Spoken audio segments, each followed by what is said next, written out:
प्यारे बच्चों, class 7th की मैथ्स की क्लास में आप सभी का एक बार फिर से स्वागत है बच्चों। और हम पढ़ रहे थे चैप्टर नंबर 12 क्षेत्रमिति मेंसुरेशन। बच्चों अभ्यास 12A हम लोगों ने कंप्लीट कर लिया है और आज हमें बढ़ना है अभ्यास 12B की ओर। तो आइए देखते हैं 12B का पहला क्वेश्चन क्या है।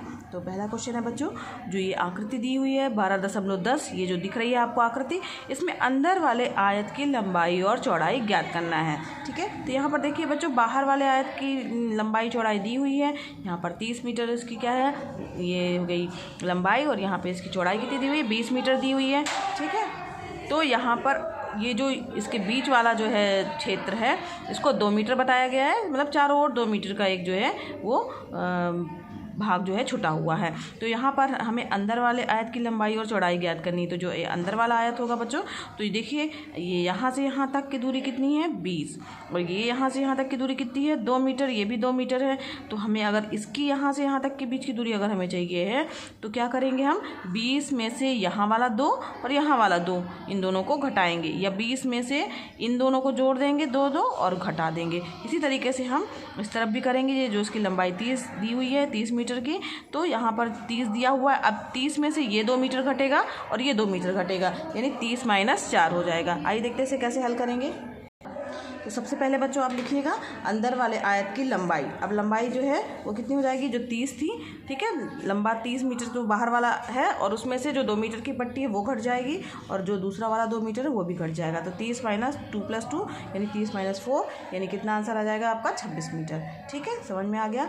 अब इसी तरीके से जैसे बताया गया उसी तरीके से अंदर वाले आयत की चौड़ाई भी आप ज्ञात कर लीजिएगा बच्चों। तो चौड़ाई के लिए जो है यहाँ पर 20 मीटर उसकी दी हुई है चौड़ाई, ठीक है, बाहर वाले आयत की, और जो बाहर की 2 मीटर की पट्टी एक तरफ है और दूसरी तरफ है, उन दोनों को जोड़ करके घटा देंगे तो 20 - 4 यानी 16 मीटर जो है वो आपकी क्या हो जाएगी, चौड़ाई हो जाएगी। उत्तर आप अलग से लिख दीजिएगा।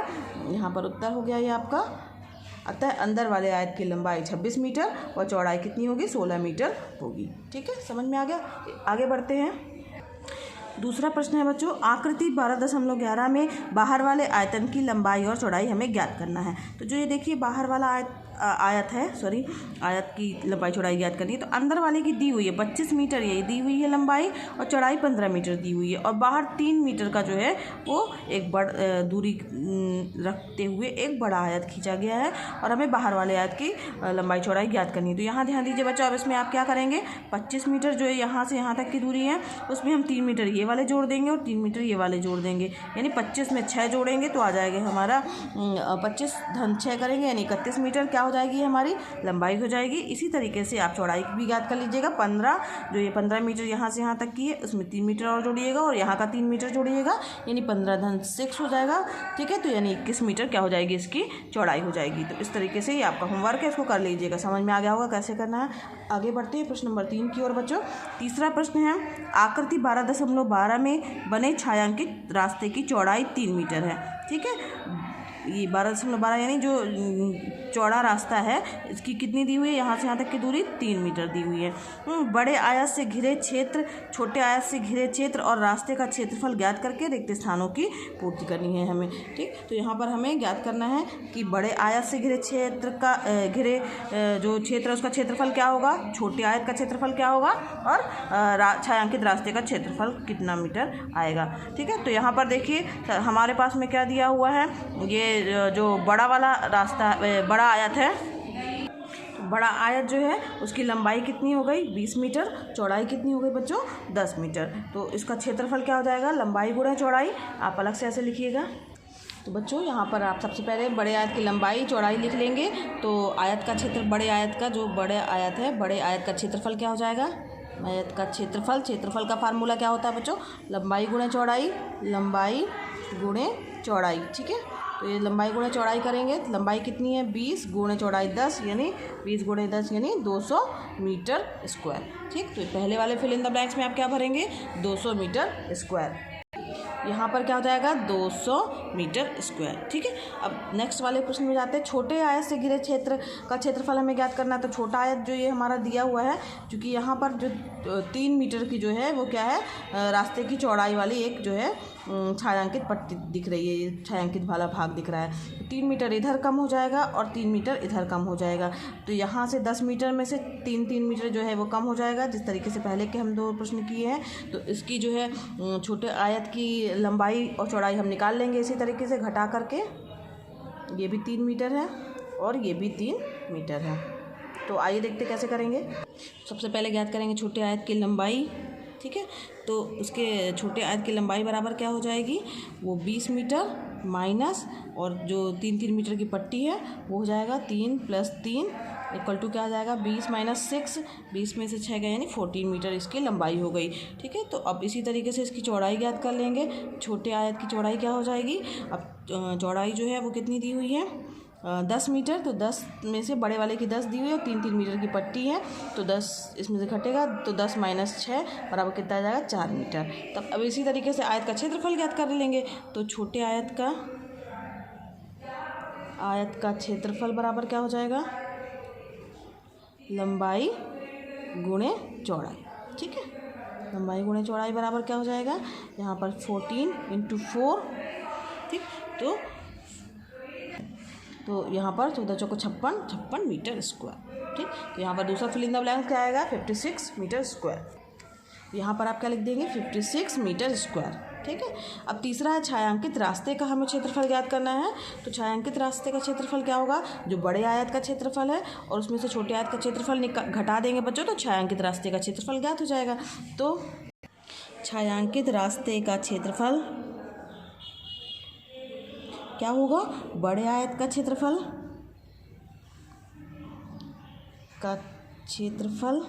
माइनस छोटे आयत का क्षेत्रफल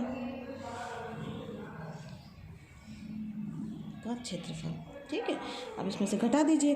बड़े आयत का क्षेत्रफल कितना आया था हमारा 200 मीटर आया था, तो ये 200 में से कितना घटेगा 56 घट जाएगा।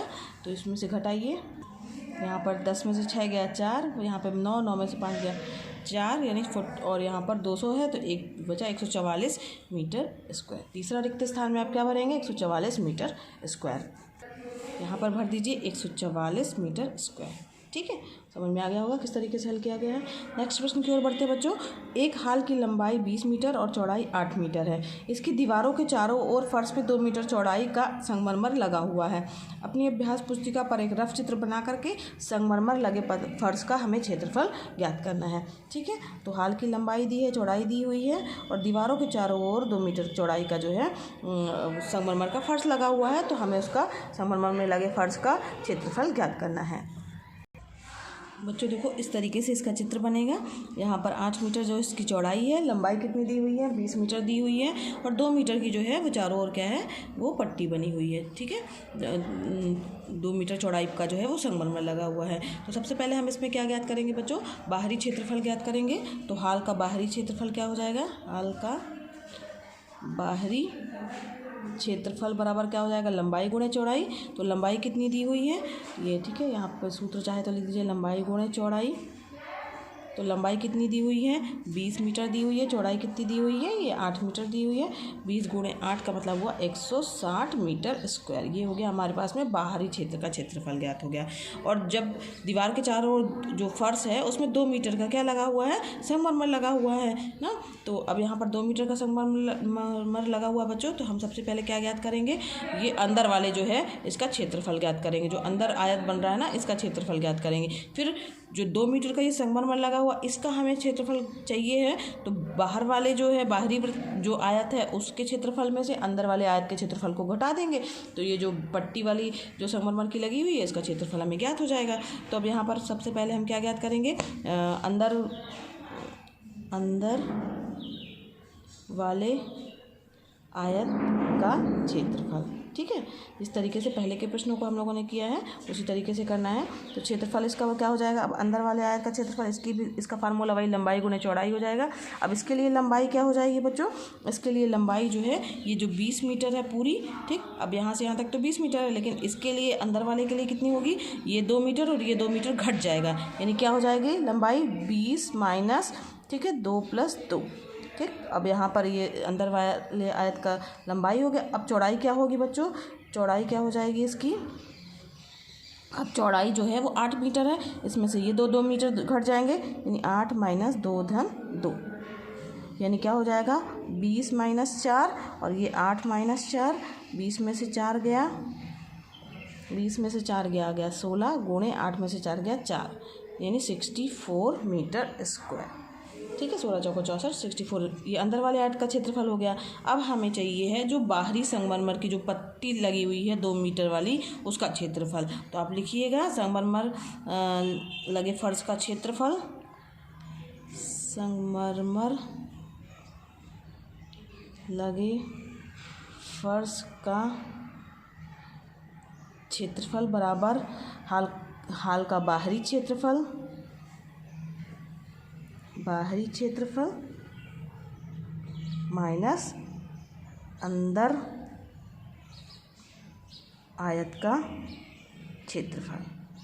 ठीक है, अब यहाँ पर इसमें से इसको घटा देंगे, घटाइए तो ये 160 में से कितना घट जाएगा 64 घट जाएगा, तो बराबर क्या आ गया 96 मीटर स्क्वायर।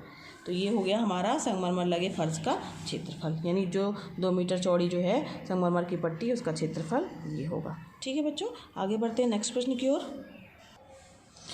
एक वर्गाकार बगीचे के चारों ओर 50 सेंटीमीटर चौड़ाई का मार्ग बना हुआ है। बगीचे की लंबाई मार्ग सहित 51 मीटर है। बगीचे का क्षेत्रफल जो है हमें ज्ञात करना है। तो इसका चित्र एक बार देखिए किस तरीके से बनेगा बच्चों। इस तरीके से इसका चित्र बन करके आएगा।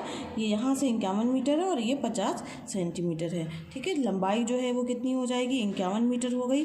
ठीक है, और चौड़ाई क्या हो जाएगी, जो ये मार्ग की चौड़ाई, ये जो मार्ग बना हुआ है इसकी चौड़ाई कितनी दी हुई है 50 सेंटीमीटर। अब सेंटीमीटर दी हुई है तो अगर हम उसको मीटर में कन्वर्ट करेंगे तो कितना आ जाएगा, ये 50 सेंटीमीटर बराबर क्या आ जाएगा 0.50 मीटर। ठीक, तो यहाँ पर लंबाई हो जाएगी जो ये अंदर वाला जो ये है आयत, इसका जो है क्या हो जाएगा, इसकी यहाँ पर देखिए अगर ये 51 है और ये 0.5 मीटर है, यानी यहाँ से यहाँ तक की दूरी जो है 0.5 है, 0.5 ना 0.50 मीटर। तो अब ये दोनों जो हैं घट जाएंगे, तो बगीचे की जो मार्ग रहित वर्गाकार बगीचा है, तो यहाँ पे लिखिएगा, हम हिंट कर दे रहे हैं ये आपको करना है। तो वर्गाकार जो है वो बगीचे की लंबाई कितनी हो जाएगी, लंबाई बराबर हो जाएगी बच्चों, ये हो जाएगी 51 तो पूरी है। ठीक, अब 51 में से 0.5 प्लस 0.5 ना ये घट जाएगा, यानी 51 माइनस 1 हो जाएगा, यानी 51 में से 1 गया, यानी 50 मीटर लंबाई हो गई। ठीक है, तो ये जो अंदर वाला वर्ग है उसकी लंबाई कितनी हो गई 50 मीटर हो गई है। ठीक, तो अब यहाँ पर इसका क्षेत्रफल ज्ञात कर लेंगे। तो क्षेत्रफल बराबर क्या हो जाएगा, अब वर्गाकार है तो वर्गाकार बगीचे का क्षेत्रफल, तो वर्ग का क्षेत्रफल बराबर क्या होता है भुजा का स्क्वायर।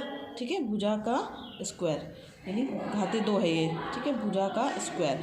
अब यहाँ पर भुजा कितनी आई 50 आई है, तो 50 मीटर का स्क्वायर हो जाएगा, यानी 2500 ये हो जाएगा मीटर स्क्वायर। यही होगा वर्गाकार बगीचे का क्षेत्रफल जो अंदर का है। ठीक है, यहाँ पर उसकी जो वर्गाकार बगीचे की जो लंबाई आएगी वो 50 मीटर आएगी। तो लंबाई चौड़ाई बराबर होती है वर्ग की, इसलिए इसका क्षेत्रफल 2500 वर्ग मीटर आएगा।